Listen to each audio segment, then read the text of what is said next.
ನಮಸ್ಕಾರ. ವಿವೋ ನ್ಯೂಸ್ಗೆ ಸ್ವಾಗತ. ಇದು ನಿಮ್ಮ ಪ್ರೀತಿಯ ಸುದ್ದಿಗಳ ಡಬ್ಬಿ.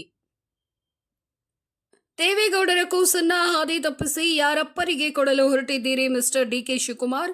ತಾಕತ್ತಿದ್ರೆ ಚರ್ಚ್ಗೆ ಬನ್ನಿ, ಕುಮಾರಸ್ವಾಮಿ ಸವಾಲ್. ಬಿಡದಿ ಟೌನ್ಶಿಪ್ ಮತ್ತು ನೈಸ್ ಯೋಜನೆಯ ಮೂಲಕ ಈ ಸರ್ಕಾರ ಖಾಸಗಿ ವ್ಯಕ್ತಿಗಳ ಜೊತೆ ಕುಮ್ಮಕ್ಕಾಗಿ ಸಾವಿರಾರು ಕೋಟಿ ರೂಪಾಯಿ ಬೆಲೆ ಬಾಳುವ ಭೂಮಿಯನ್ನ ಲೂಟಿ ಮಾಡ್ತಿದೆ ಅಂತ ಕುಮಾರಸ್ವಾಮಿ ಲೇವಡಿ ಮಾಡಿದ್ದಾರೆ.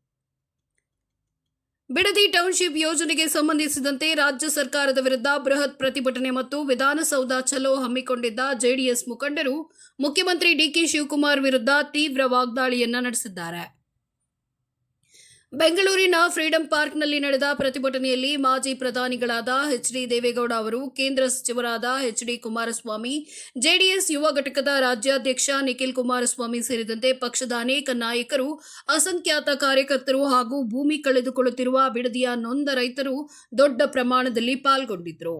ವಿಶೇಷವಾಗಿ ಬಿಡದಿ ಹೋಬಳಿಯ ವಿವಿಧ ಹಳ್ಳಿಗಳಿಂದ ಫ್ರೀಡಂ ಪಾರ್ಕ್ಗೆ ಬಂದಿದ್ದ ಸಾವಿರಾರು ರೈತ ಮಹಿಳೆಯರು ಸರ್ಕಾರದ ವಿರುದ್ಧ ದೊಡ್ಡ ಧ್ವನಿಯಲ್ಲಿ ಆಕ್ರೋಶವನ್ನು ವ್ಯಕ್ತಪಡಿಸಿದರು.